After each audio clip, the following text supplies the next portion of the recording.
Bueno, vamos a charlar ahora con Miguel Ángel Piqueto, que ustedes saben es uno de los integrantes, diría yo la cabeza, de el grupo que se ha llamado de los diputados dialoguistas, pero en realidad a mí me parece que es un sector de la Cámara de Diputados y de la política que están tratando de que el gobierno pueda tener las herramientas para gobernar sin que esas herramientas terminen siendo perjudiciales o nocivas para el conjunto de la población y para los intereses de los ciudadanos y las ciudadanas, que es Hacemos Coalición Federal. Está encabezándolo Miguel Ángel y es un gustazo charlar con él. ¿Cómo va? ¿Qué dice, maestro? ¿Cómo anda? ¿Qué tal, Mauro? Bueno, muy bien definido el tema, Mauro. Y es lo que me da la impresión que es así, qué sé yo, no. Vos sabés que en ese aspecto... Bueno, sí, hemos tratado de acompañar al gobierno que hace pocos días ha asumido en una visión general, compartiendo, digamos, algunas miradas respecto a la cuestión fiscal, a la necesidad que tenían de la emergencia. Bueno, y teníamos algunas visiones críticas con relación a la producción, las retenciones. Esto fue todo público, porque además formó parte de nuestras reuniones públicas. Sí. Y además de nuestras expresiones públicas. Tan públicas como la reunión de ayer en el CFI, a la que asistió el ministro del Interior y el vicejefe de gabinete, con los gobernadores. Sí. Así que... allí habíamos hecho un planteo, o mejor dicho, lo hicieron los gobernadores, para afianzar un poco la situación precaria que viven las provincias. Como no se trata ganancia, no se trata ninguno de los instrumentos del pacto fiscal, que iba a coparticiparse el blanqueo y la moratoria, tampoco se trata, cuando en realidad siempre habíamos apoyado esa idea. Yo siempre sostengo que en la Argentina es una cosa circular. Un gobierno recién asumido necesita una emergencia, necesita los instrumentos de la delegación, necesita un blanqueo y una moratoria. Y si vos querés también un vaso de agua. Porque siempre la situación que recibe es dramática o muy difícil. A ver, estos instrumentos el gobierno los tenía. Pero bueno, el gobierno decidió postergar lo fiscal en una decisión que me sorprendió, porque siempre como oficialista hasta el último minuto. El marco de la negociación en el Congreso es hasta los últimos 30 segundos. Podés perder, podés ganar. Las leyes se construyen con mayorías y bueno, vos tenés que intentar convencer, persuadir y hasta el último minuto tenés que tratar de sostener la ley que querés sacar.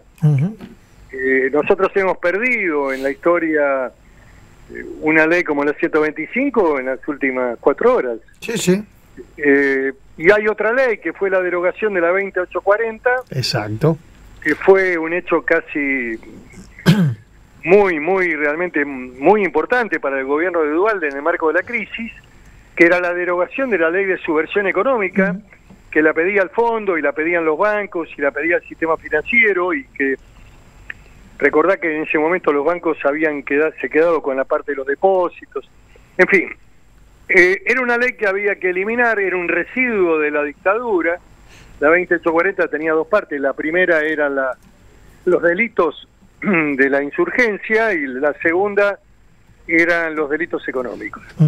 Se hizo a raíz del caso Graeber, la 20840 segunda parte. Exacto. Pero bueno, no me quiero entretener con la historia. No, pero marcás bien, son momentos bisagras. Que esa ley que se sacó por una decisión del gobernador de mi provincia, que le pidió a una senadora que se retire para que nosotros ganáramos la votación.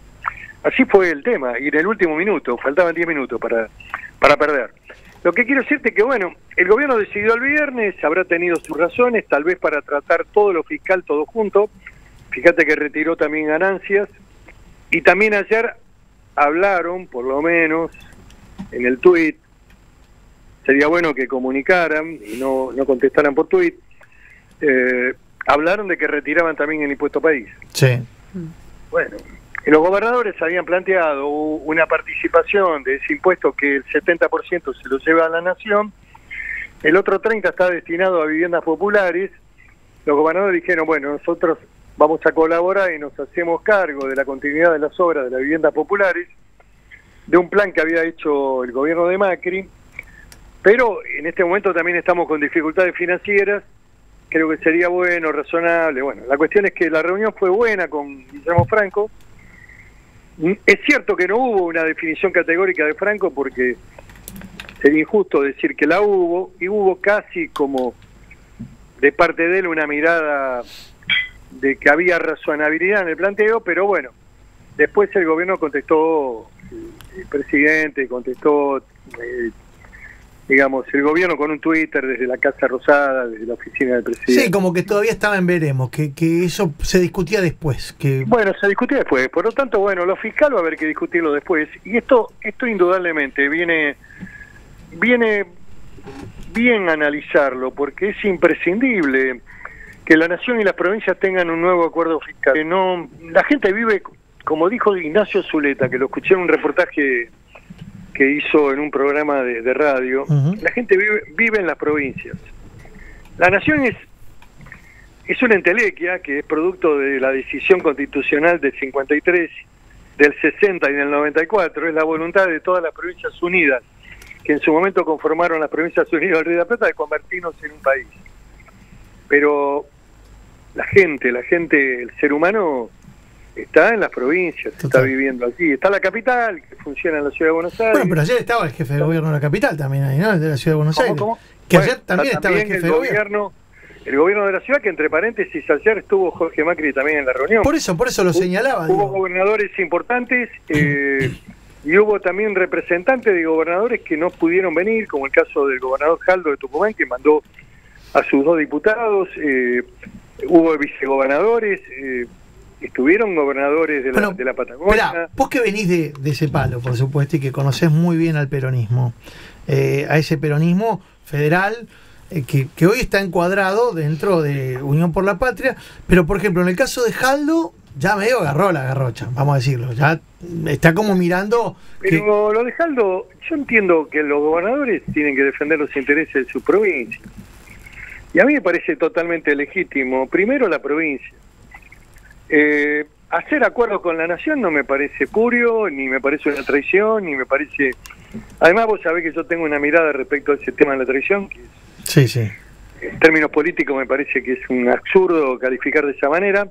Creo que la política se nutre de legítimos intereses, de defensa de los intereses locales, y el gobernador Jaldo resolvió el tema del azúcar, resolvió el tema del maíz, también tuvo un planteo favorable con el tema bioetanol, y bueno, y la provincia se mueve también con la actividad privada, y por supuesto también con los recursos fiscales que la nación puede ayudar o no ayudar. Esto me parece que todas las provincias tienen este tema, y hay un campo fértil para que el presidente y el gobierno y sus actores preferentes, el jefe de gabinete, el ministro del Interior, el ministro de Economía, realice un diálogo democrático, inteligente, donde pueda llegar a acuerdos, donde pueda haber un consenso fiscal nuevo, en donde se puedan establecer reglas y previsibilidad para la nación, para que la nación pueda hacer el ajuste del orden fiscal que necesita y que también le sirva a las provincias. Sí, pero a lo que planteaba es, cuando hablamos de proyecto nacional, vos recién hiciste una descripción interesantísima de qué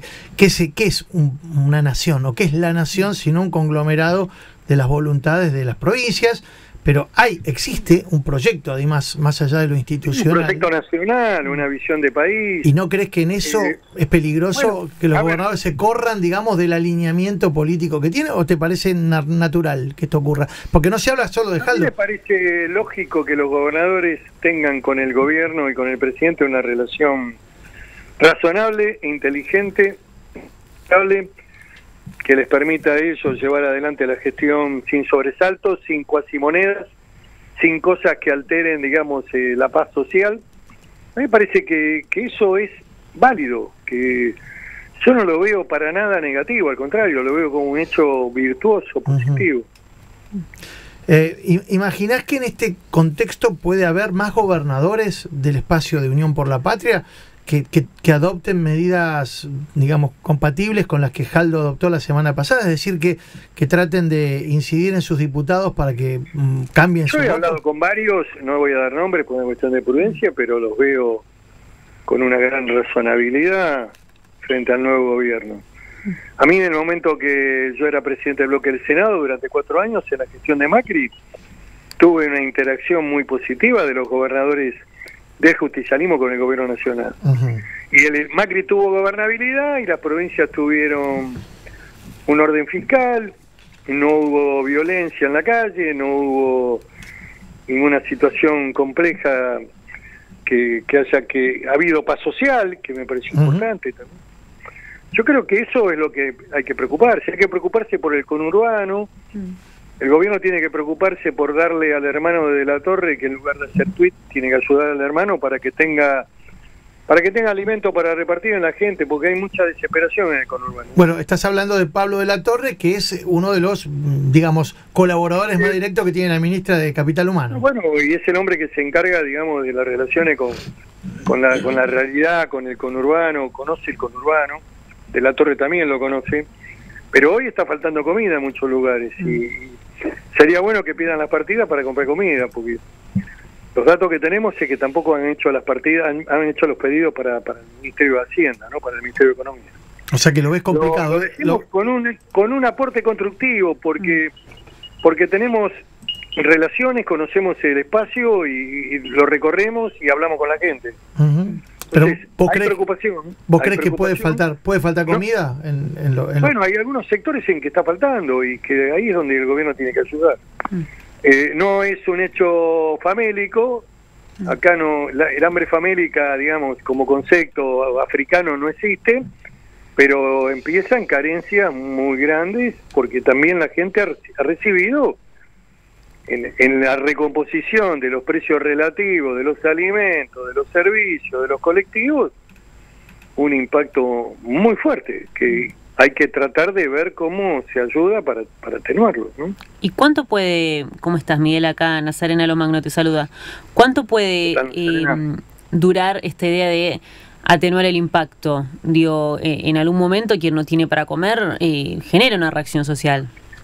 Bueno, esperemos que no, por eso estoy hablando con un sentido de aporte positivo, de que no ocurran ningún tipo de situaciones que puedan generar algún evento no deseado, para decirlo de alguna manera. Claro.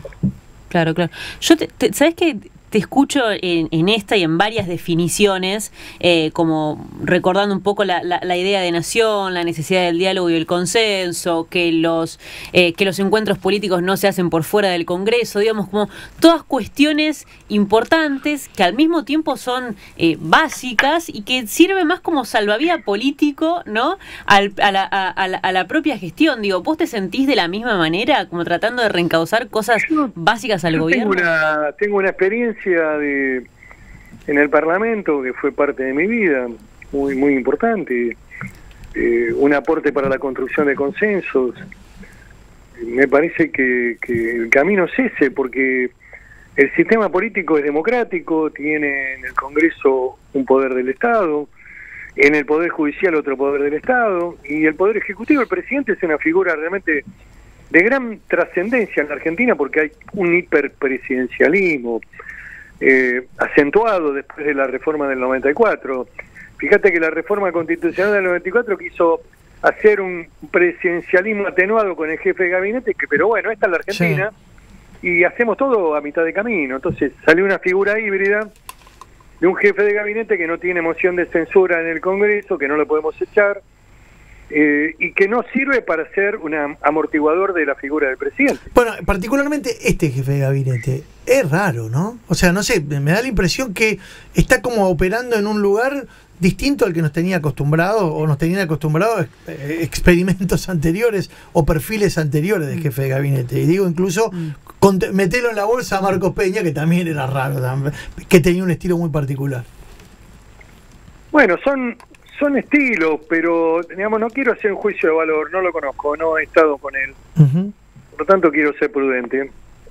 No, me parece que va a tener que mostrarse inevitablemente a partir del 1 de marzo, va a tener que venir un mes a la Cámara de Diputados, claro, y otro a la de Senado, y un mes al Senado. Tiene que cumplir con las obligaciones que le manda la Constitución al jefe de gabinete.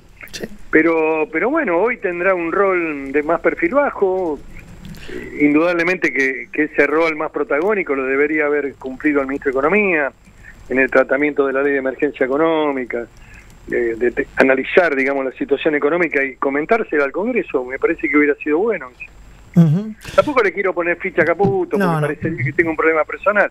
No tengo problemas personales, no lo tengo.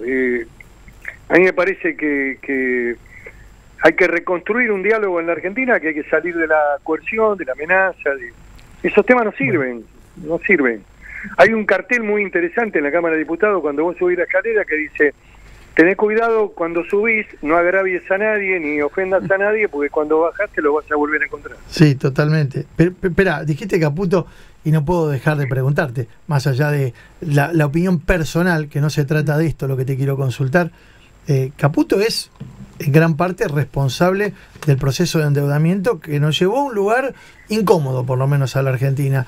Vos fuiste parte Vos sabés que los hechos en Argentina es mejor dejarlos prescribir, porque si te acordás también del tema Bullford y todo eso, digo, todos tienen una cuota de responsabilidad. Yo creo que el endeudamiento de Macri fue una última decisión, pensando que el mercado privado se había retirado. La Argentina no es muy confiable.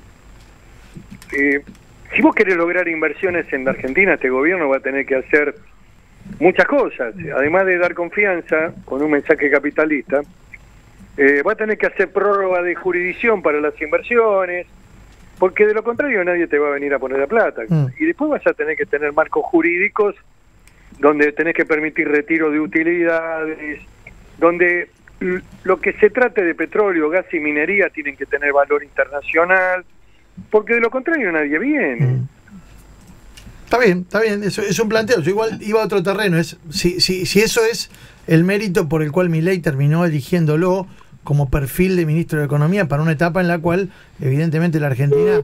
se nos corrió. Bueno, ahí sí enganchamos para cerrar los últimos 2 minutos, porque quería desembocar en lo que nos importa desde el punto de vista coyuntural, estrictamente, que es si mañana, a criterio de Miguel Ángel Pichetto, puede ser lo que vos quieras, pero si hay algo que no es boludo para manejarse en la Cámara de Diputados y de Senadores. Conoce el Congreso, conoce los pasillos del Congreso como prácticamente ningún otro dirigente político. Y la verdad que la pregunta que a mí me interesaba que respondiera para cerrar era: ¿cree que va a haber o no va a haber sesión mañana? Que es lo que se están preguntando todos, ¿eh? Sí, por estas horas.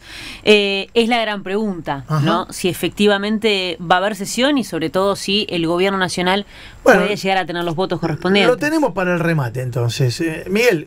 Estamos terminando. Bueno. Sí, ¿querés cerrar? Que estábamos haciendo un análisis. Hay una gran película de Fabio, la mejor de Fabio, Nazareno Cruz y el Lobo. Sí, claro.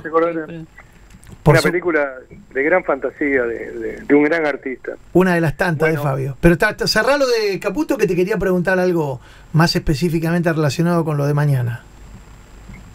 No, bueno, yo lo que creo que en la economía y en la política siempre hay que explicar.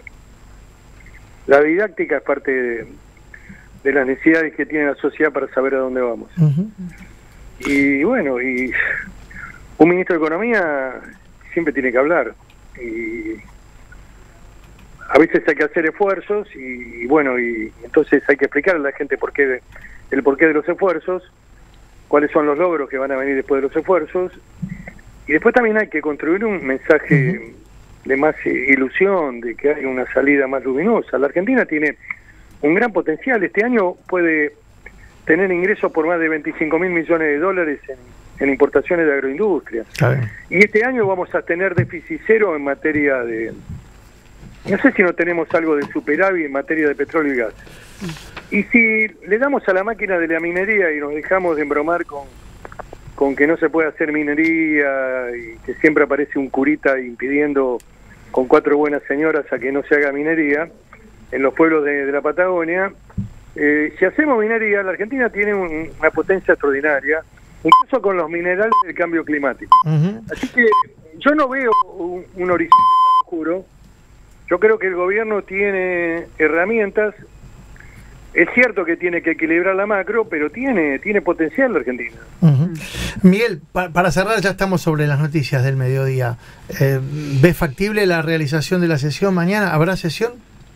Yo creo que sí, que puede sesionar el Congreso, la capacidad de la Cámara de Diputados es sesionar, de sostener las diferencias y que la votación resuelva el contenido de la norma. Esto es así. ¿Y tu poroteo qué dice? ¿Tendrás su media sanción? No cuento, nunca conté.